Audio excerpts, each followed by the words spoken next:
قل هذه سبيلي أدعو إلى الله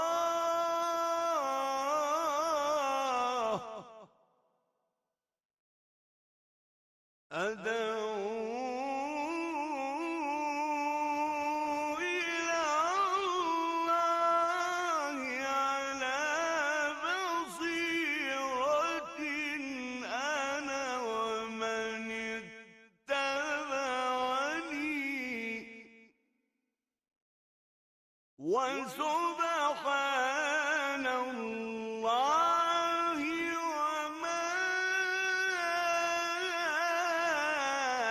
أنا من المشركين. لا. Ready?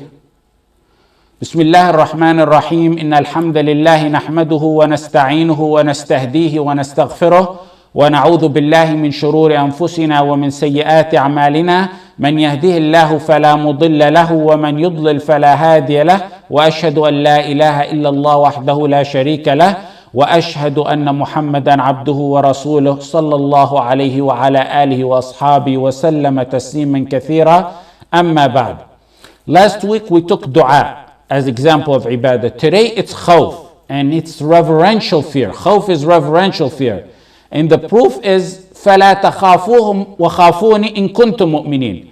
Don't fear them, but fear me if you are truly believers. فَلَا تَخَافُوهُمْ وَخَافُونِ إِن كُنتُم مُؤْمِنِينَ. So after dua, he mentioned the second example as fear.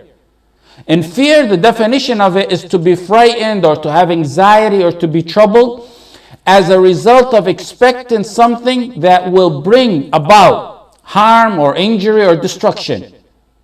And Allah subhanahu wa ta'ala in the verse and in many verses forbade fear from everyone else, from the allies of the shaitan and everything else, and commanded it for him alone.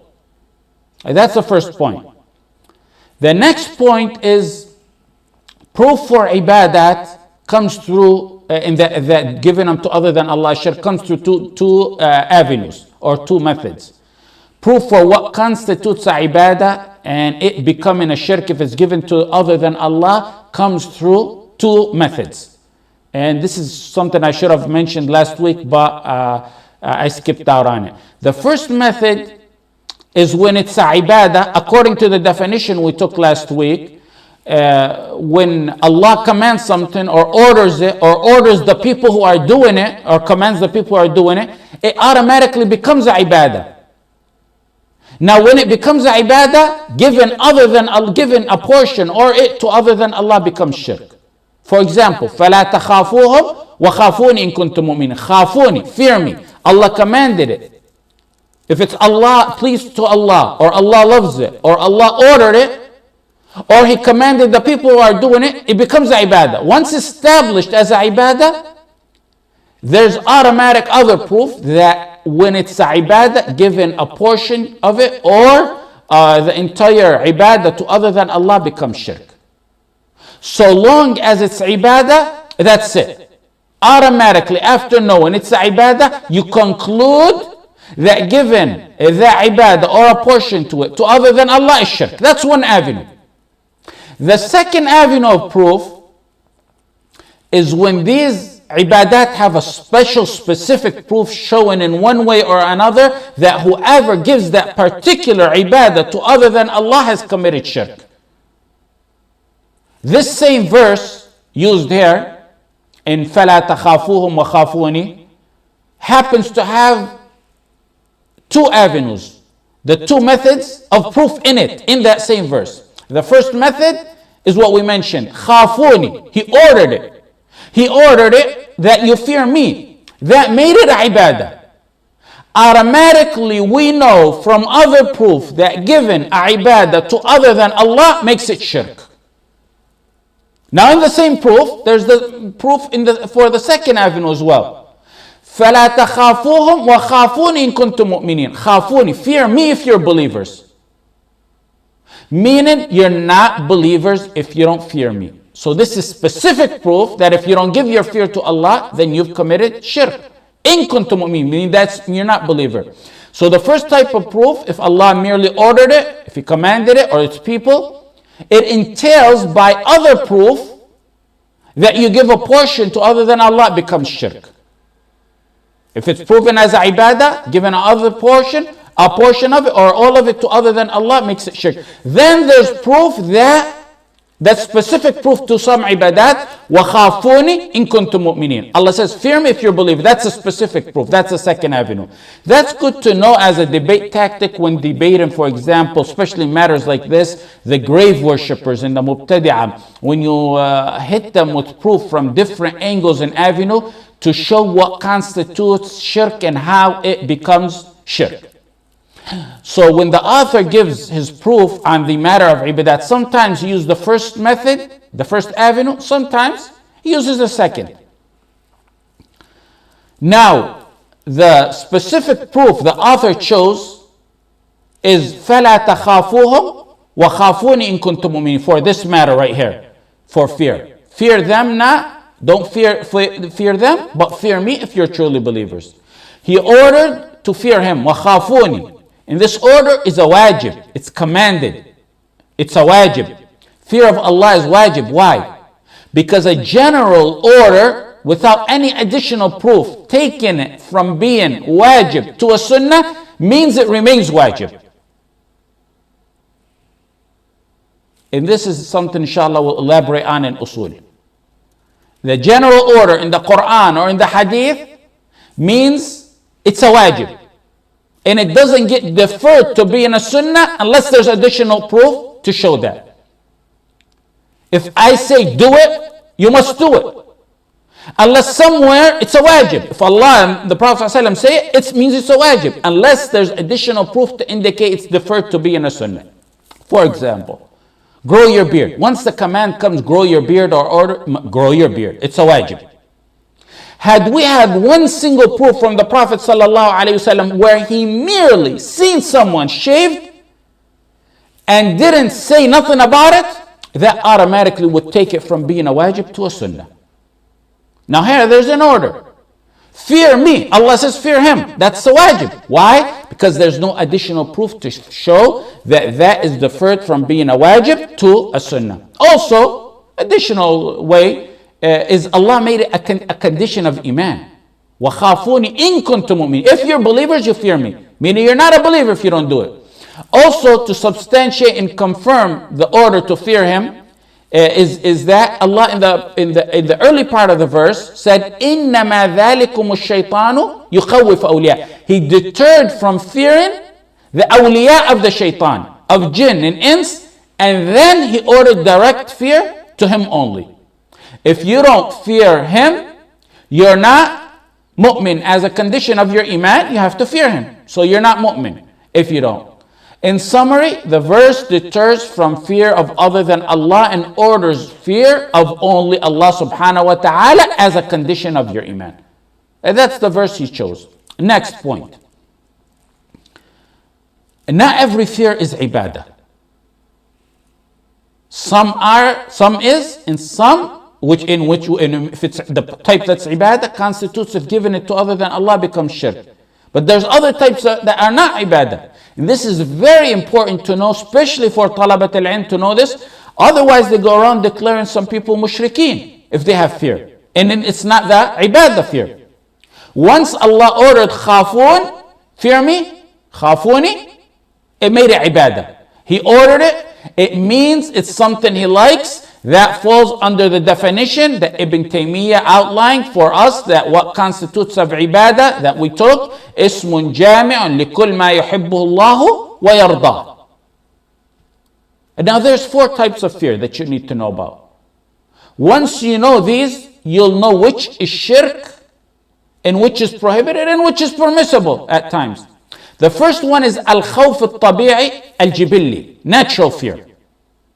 And I'm going to go them with one by one, inshallah. Natural fear is permissible. It's not ibadah and it's not a negator of your iman, and it's most definitely not shirk.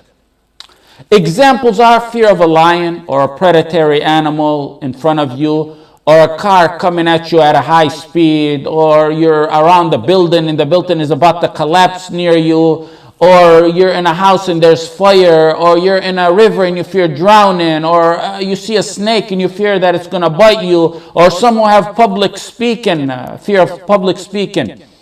If the means are there, it's considered permissible natural fear. This is the type of fear Allah mentioned about Musa alayhi salam when he was in the city and he became afraid. فأصبح في المدينة خائفا يترقب فإذا الذي استنصره بالأمس يستصرخه. He became afraid. Musa became afraid looking about in the city. He was a messenger, even though Allah said فأصبح في المدينة خائفا. He was scared. In other verses, فخرج منها خائفا, talking about Musa. He left the city afraid. He escaped from there afraid, looking about in a state of fear. Allah describes him as being in a state of fear. This is Musa. Did he commit shirk? Ma'adh Allah that Musa would commit shirk. When قال ربنا إننا نخاف أن يفرط علينا وأن يطغى. Oh Lord, verily we fear that he would hasten to punish us, or he may transgress upon us. About Fir'aun, Musa said that about Fir'aun. In many verses about Musa alayhi salam, لا تخاف دركا ولا تخشى لا تخف نجوت قال لا تخف نجوت من القوم الظالمين ففررت منكم لما خفتكم إني أخاف أن يكذبون. There's a lot of fear in the story of Musa alayhi salam. This is the natural fear. The story of Musa alayhi salam should teach dua that if they happen to fear, it may not be a condition of being a coward.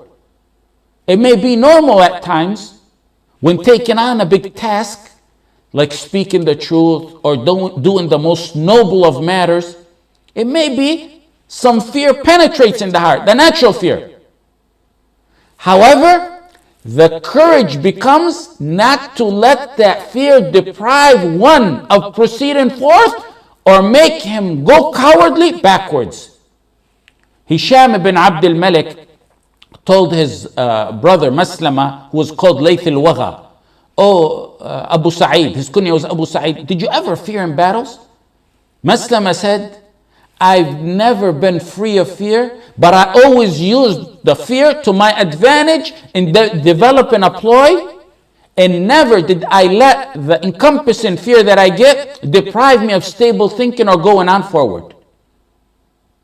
Hisham replied back to that statement, هذه هي البسالة. That's the true courage. He didn't let fear stop him.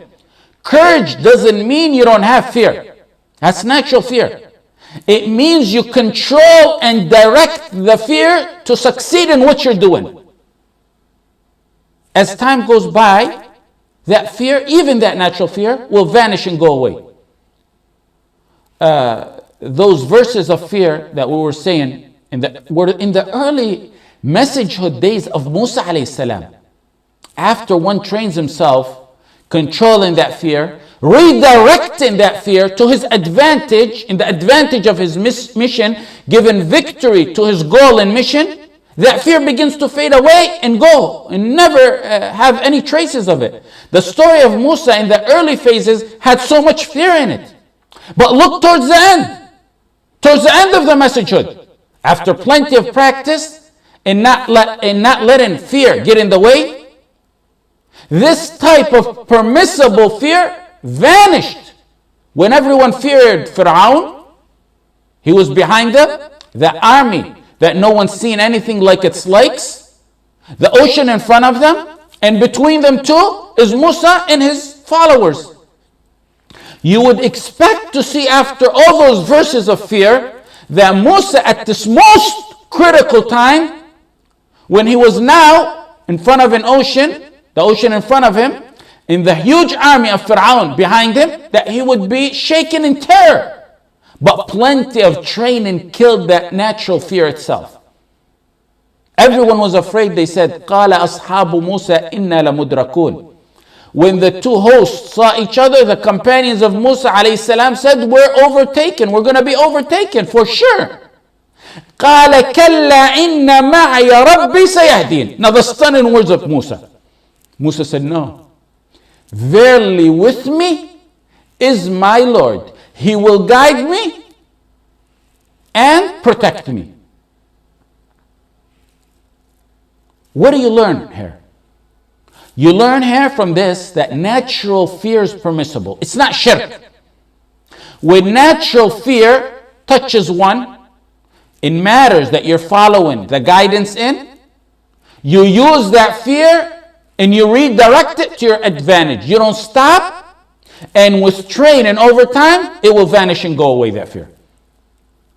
Now the second type of fear, that's the first type of fear. The second type of fear, first one is natural fear. The second one is al-khawf al-muharram, the prohibited type of fear.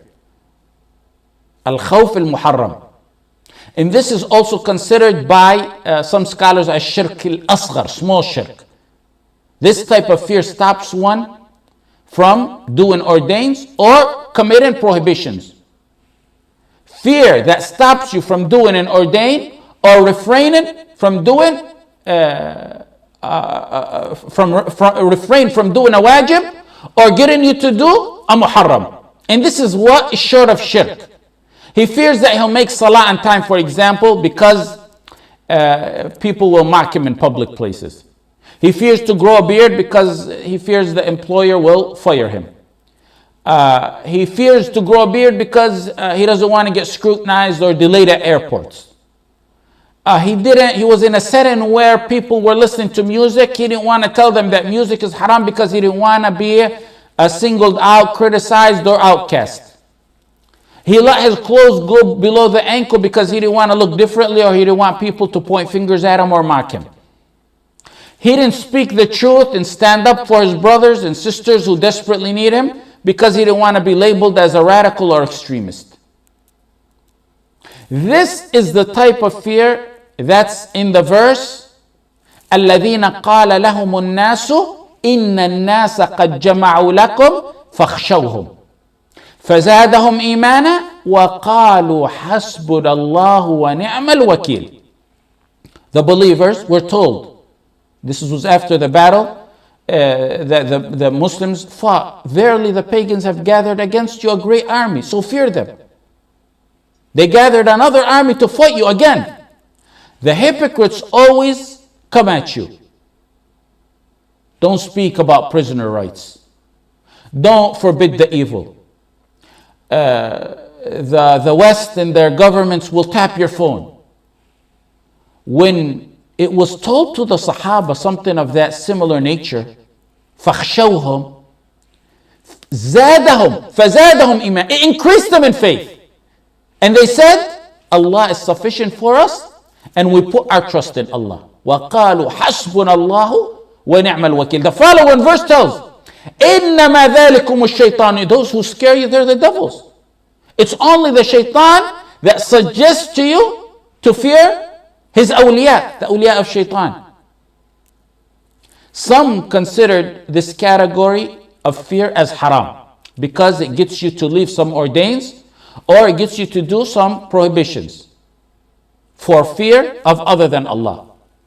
Some ulama considered it small shirk because of the hadith in Musnad Ahmad, and it really possibly depends on the heart feeling in this. It's between haram and small shirk. Because of the hadith of the Prophet Muhammad sallallahu alaihi wasallam, Allah tells a servant on the day of judgment, why didn't you deter from the evil? And he says, oh Allah, I feared people. Allah says, replies to him, Allah subhanahu wa ta'ala says, you should have feared me.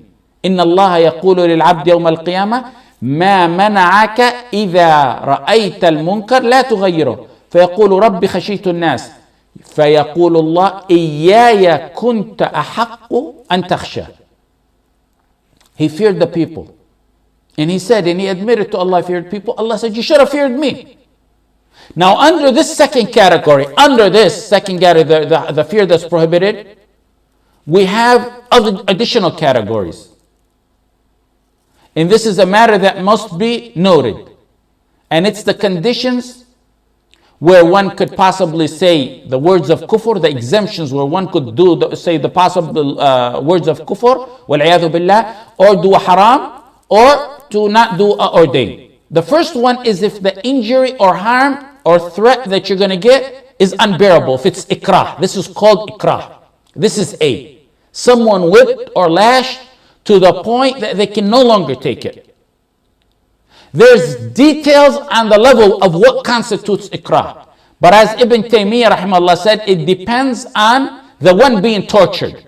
Why? Because some people can endure extreme torture. Some cannot. Some are softies. Some ulama said prison is ikrah. Others said no. Each circumstance is different. And it must be studied and analyzed independently. It depends really on the individual. Al-Khazin said it must be extreme pain and torture that one cannot bear, or even death. Sometimes, for some people, one day in prison, and it could be an older, sick man who's very sick, that could constitute ikrah, unbearable harm.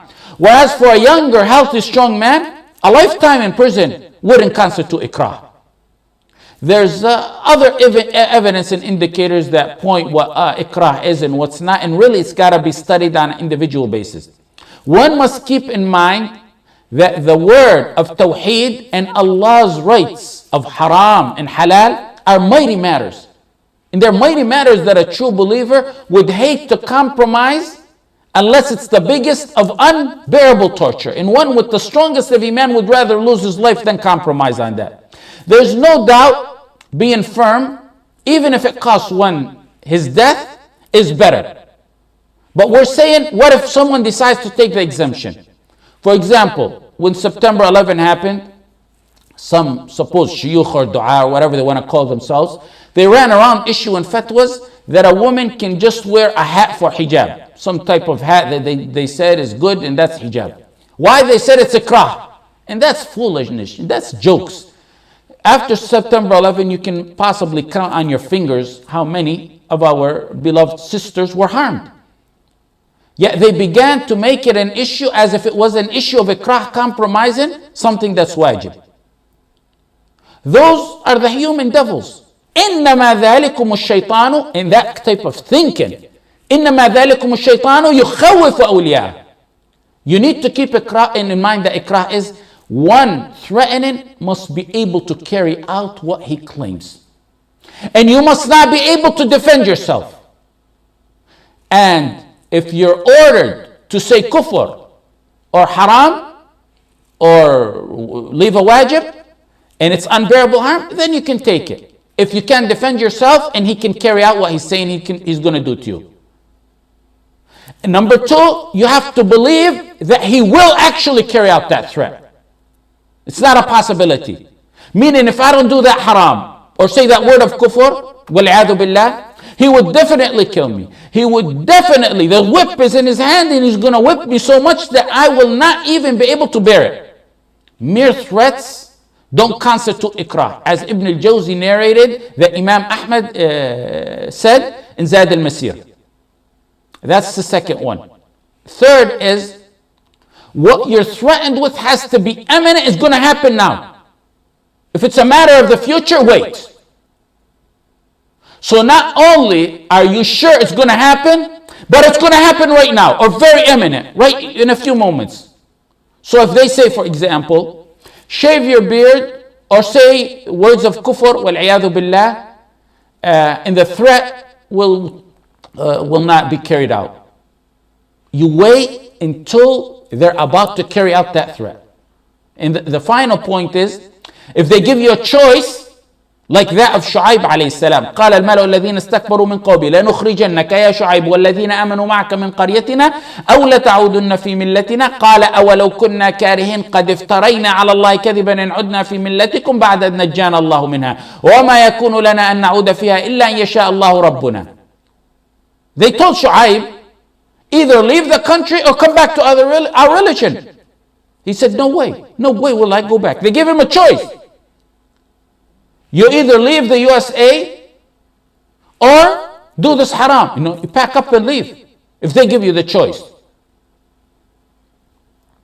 You don't say my property, my friends, my family. There's no ikrah if you have a choice.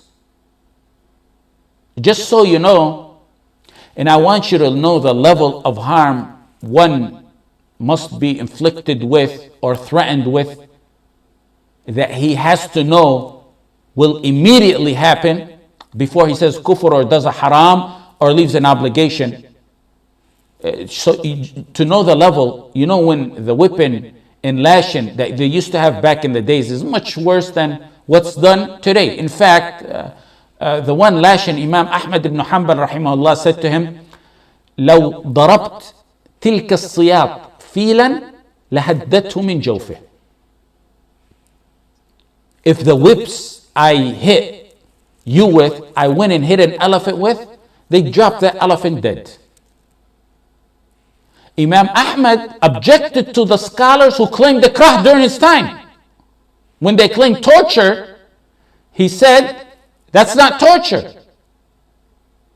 When they were giving him the choice between saying the Quran is the creation of Allah when it's in reality the word of Allah. When Imam Ahmad objected to that, some of them gave in.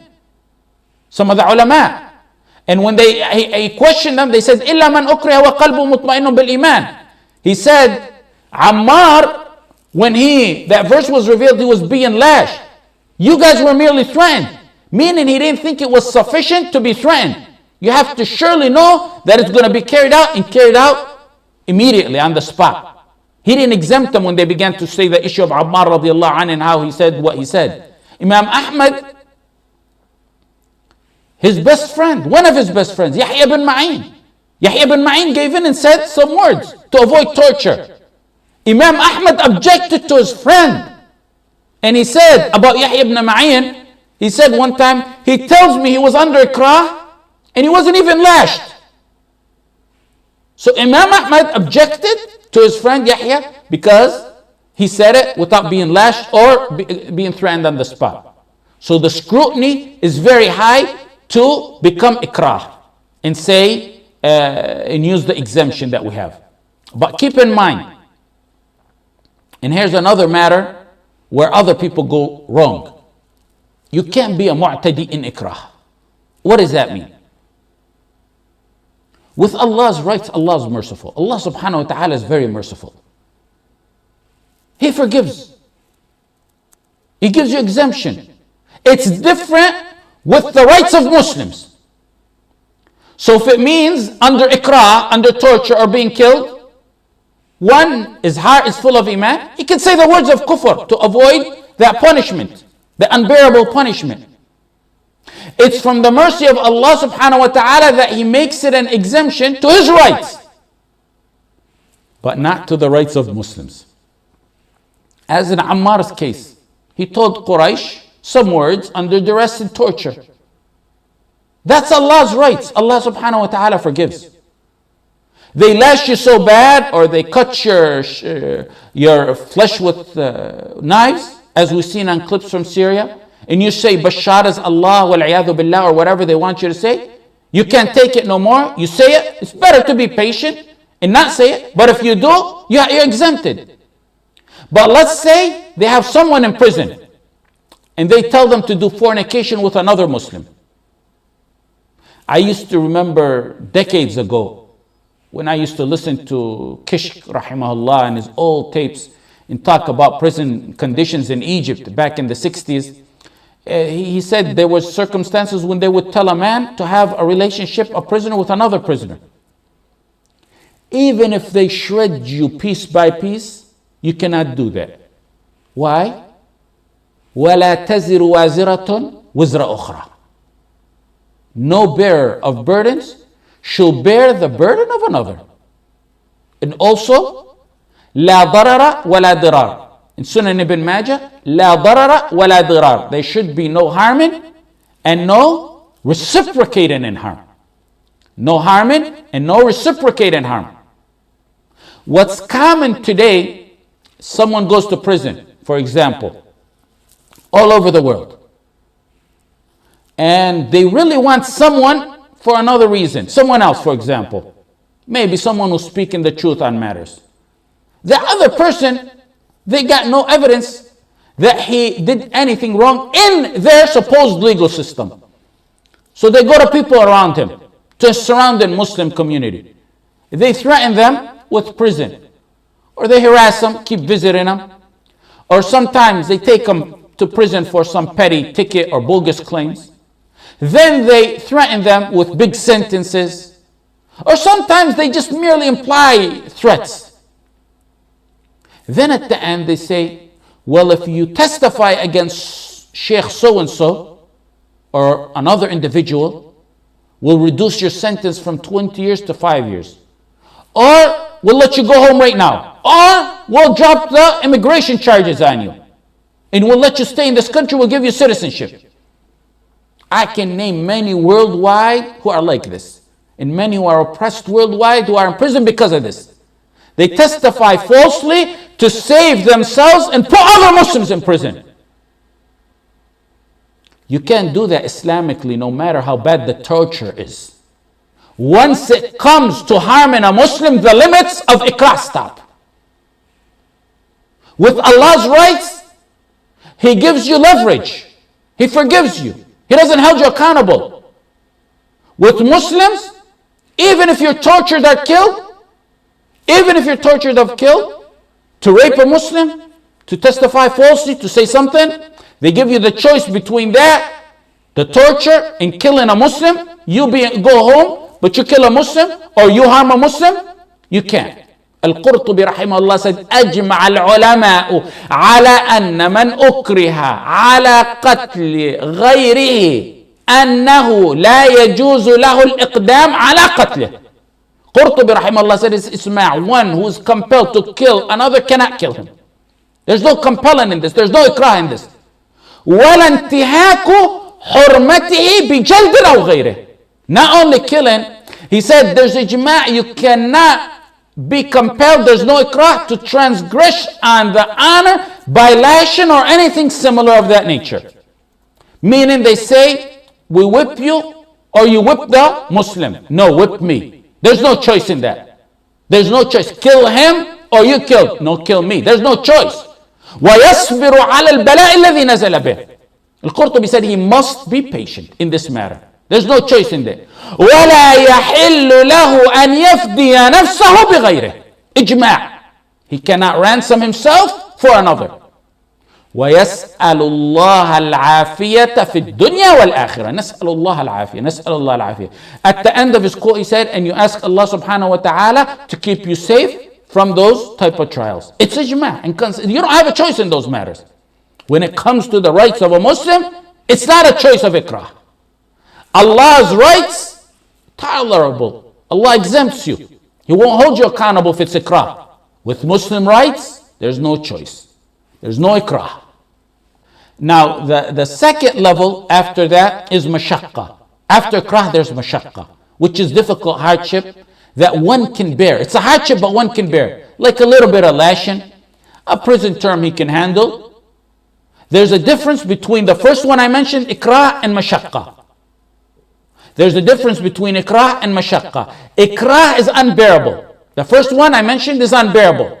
Mashaqqa is bearable. It's a hardship, but it's bearable. One cannot fear this fear to leave and ordain or do a haram. The third level of harm or threat of harm is like curses or mocking. In this one also you cannot do a haram or it doesn't give you the exemption or leave out and ordain. And the fourth one is al-jubun, al-wahan wal-jubun. It's really being cowardly. It has no reality and you can't leave and ordain or do a haram because really this one's a figment of imagination, and really this is the one that really goes on most of the time in our communities. Let me give you an overall of what we took so far so you won't get lost, because this branched out a little bit. The first thing we took so far is, last week we took an example of ibadah, which is dua. Today it's khawf. So we took khawf. We took the definition of khawf. That's the first thing we took. Then we took the two avenues of how to show a ibadah becomes shirk. Then we took specific proof that the author used for ibadah. فَلَا تَخَافُوهُمْ وَخَافُونِ إِن كُنتُم مُؤْمِنِينَ. Then we took the types of fear. because not all fears are shirk. The first one was natural fear. We said that's permissible. Then we took the prohibited type of fear, and we took under it 4 categories of compulsion.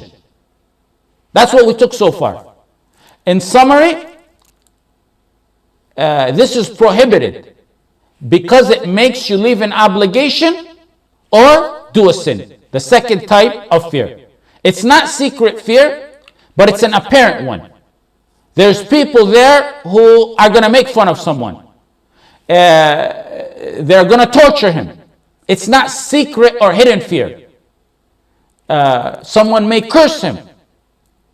So this is apparent fear, and you cannot use that to leave an ordain or do a haram. The third type of fear is the reverential fear. Ibadah fear or reverential fear.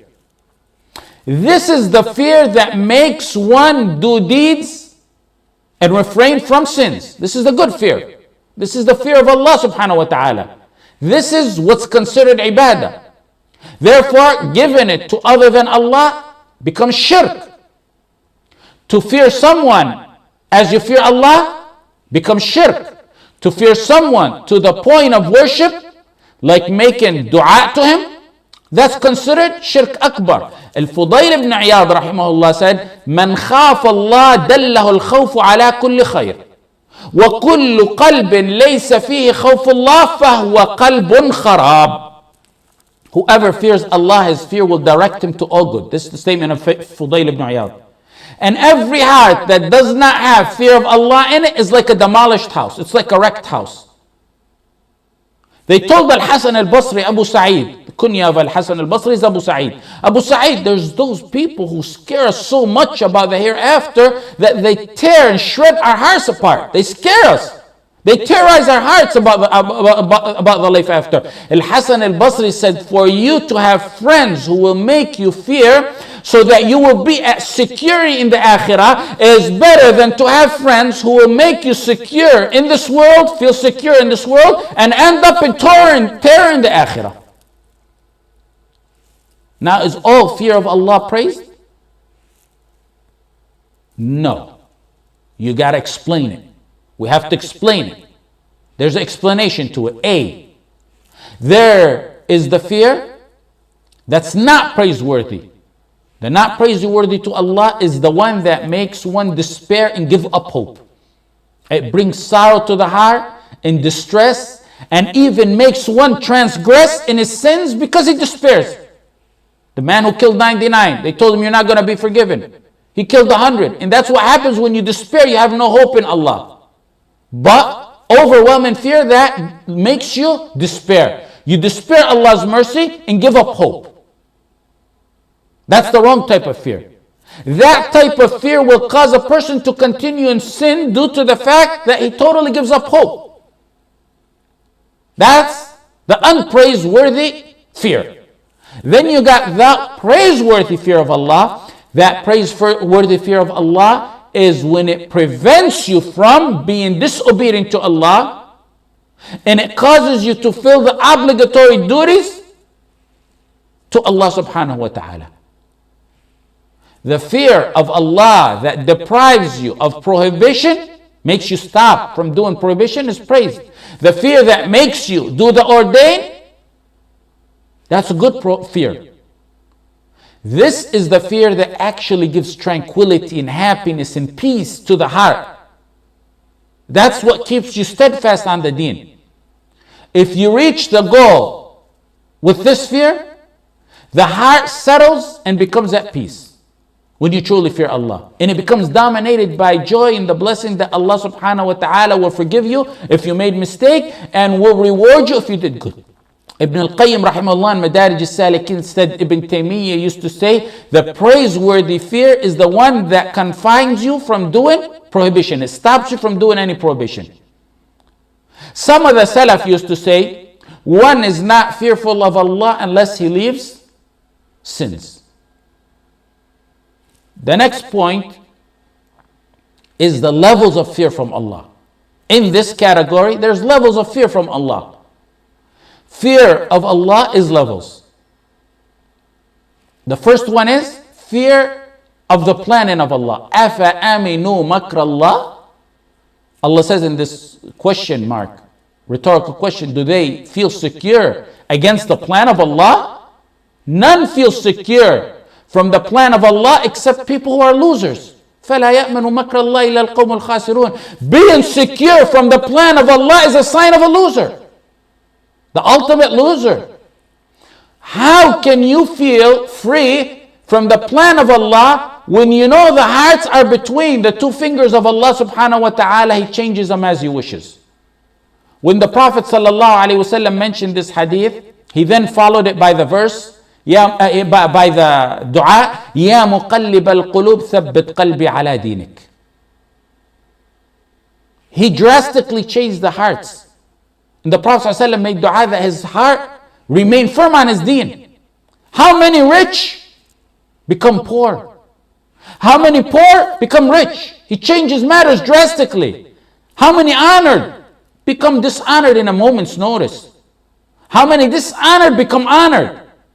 How many wretched become righteous? How many righteous turned into being wretched? Your heart is like a blown feather. It rapidly changes.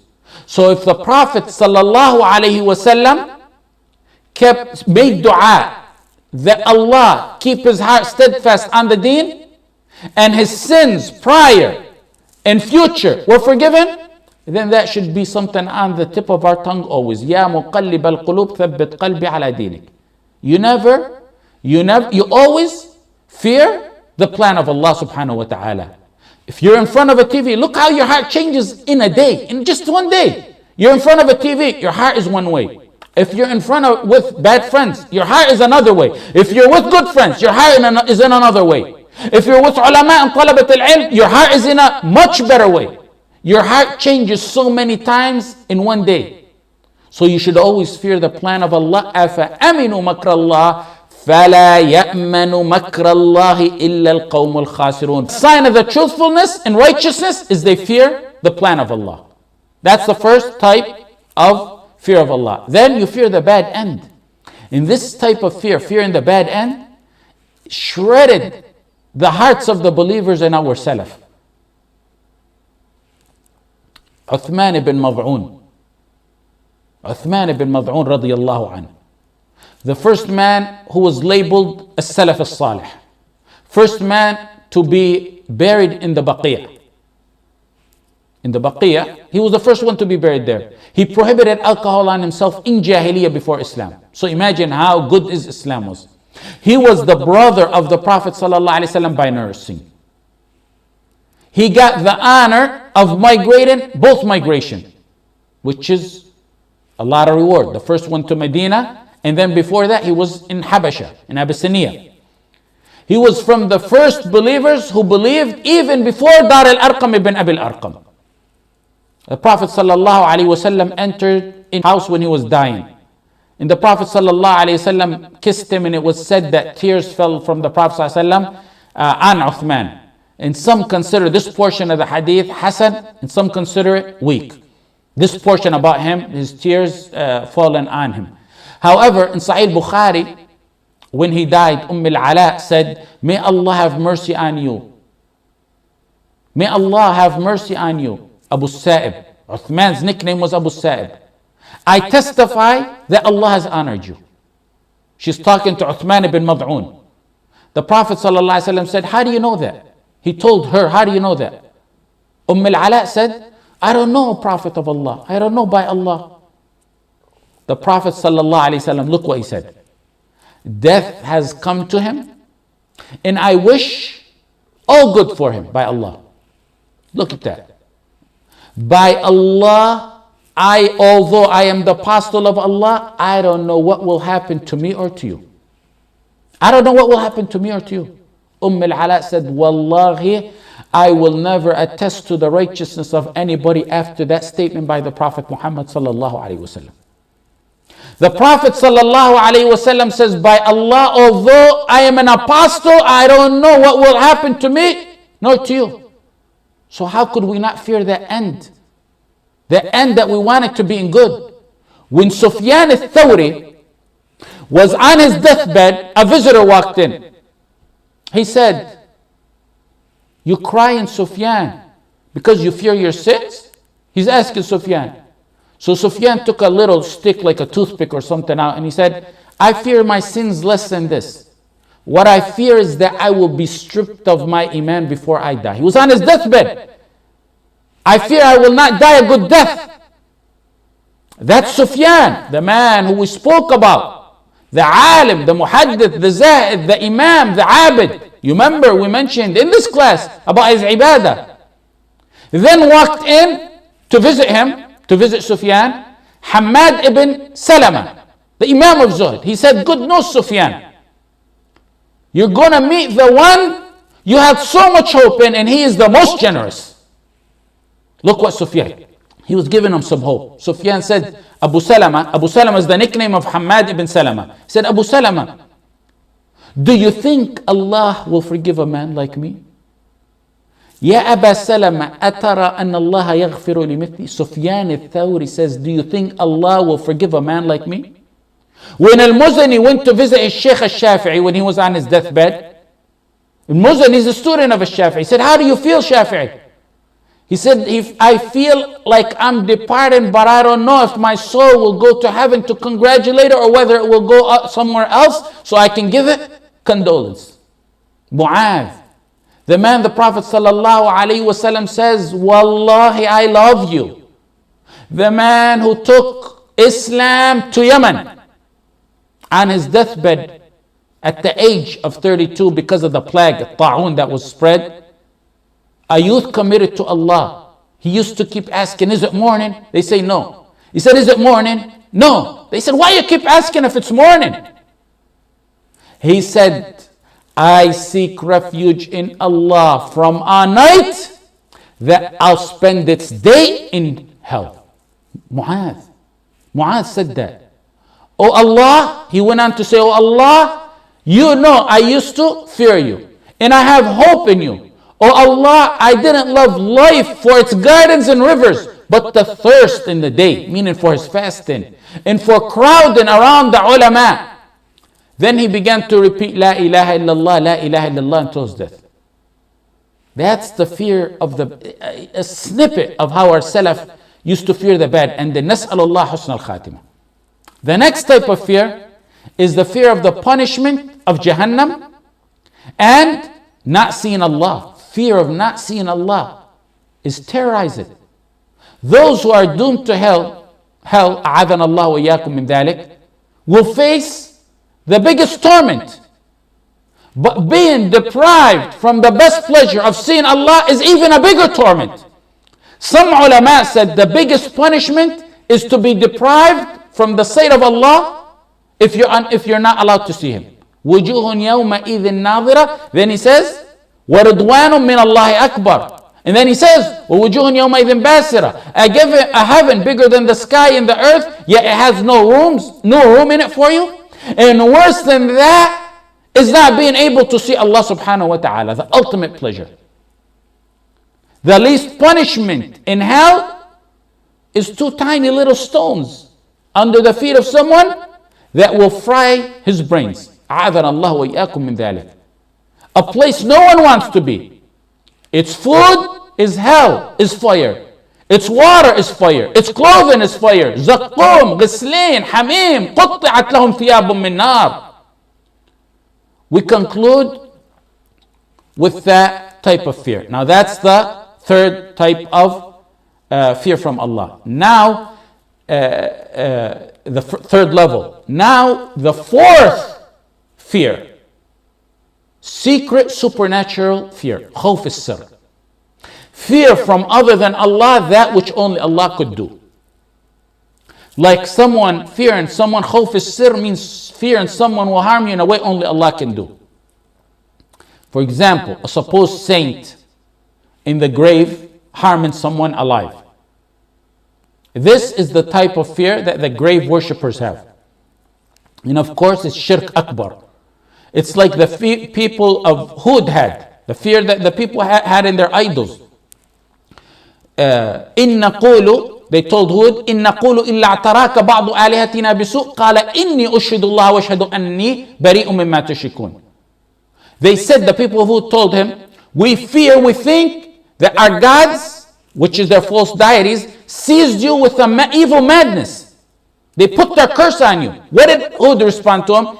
I call on Allah. Allah is my witness that I am free from that which you ascribe as partners in worship to Allah. He considered that shirk.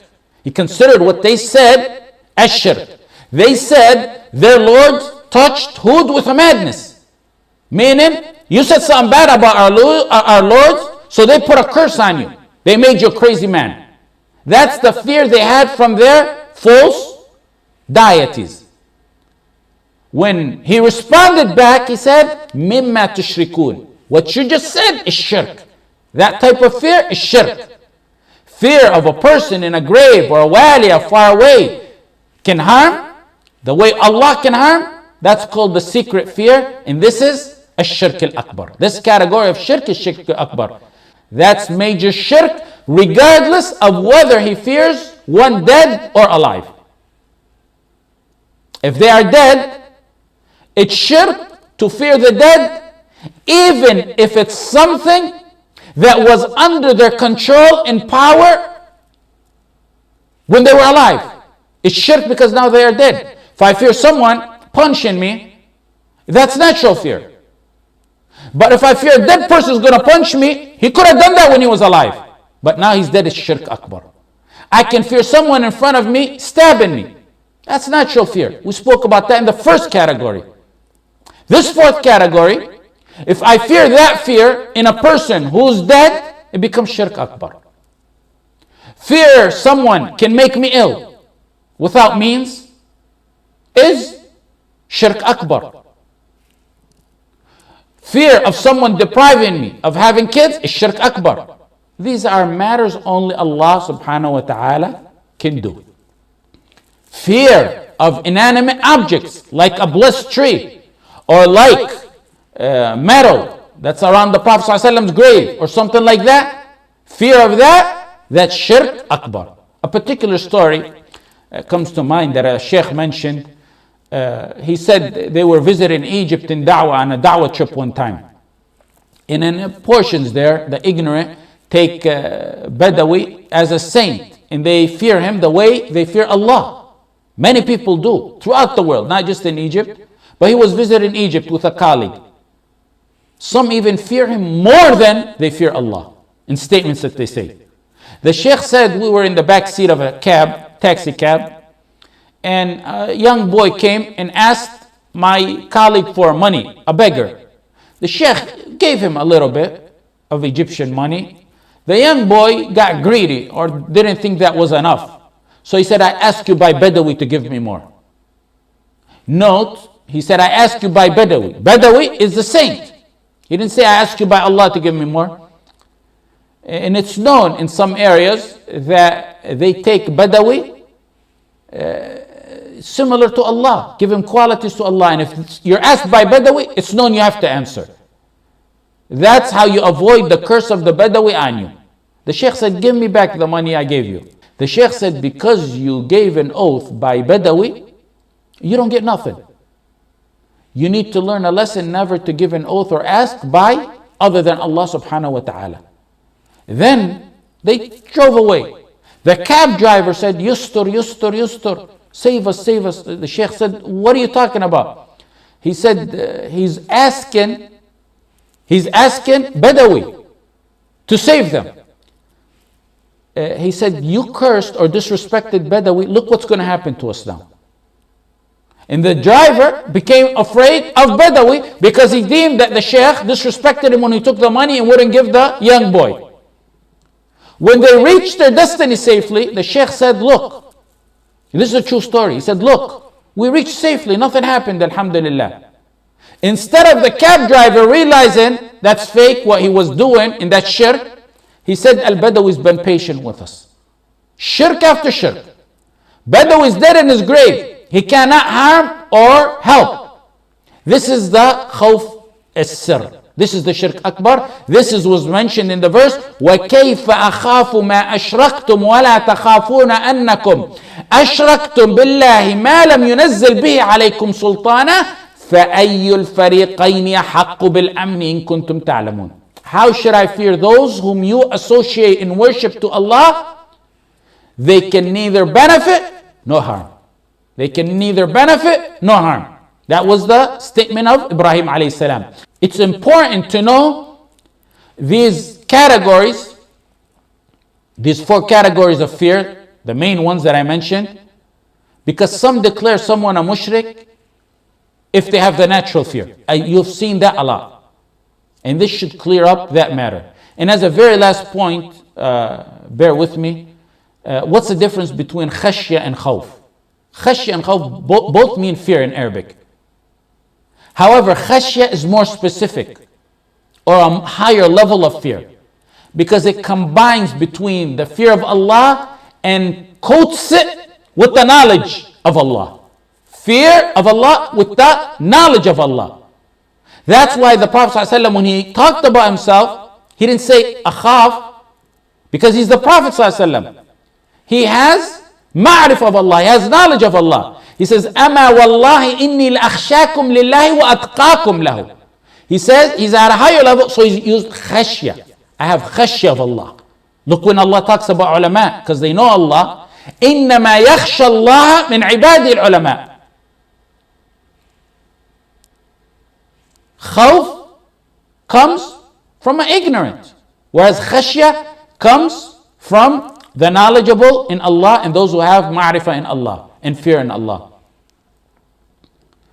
Another difference is khashya comes because you honor. You see one you fear as mighty and supreme and you love him. Whereas khawf could come at times not because you honor, but you fear because you're a weakness. So that's a linguistic difference. The second was a linguistic difference in the khawf and khashya. I thought we would have time to finish Raja, but we will insha'Allah finish it next week. جزاكم الله خيرا وصلى الله على سيدنا محمد وعلى آله وأصحابه وسلم.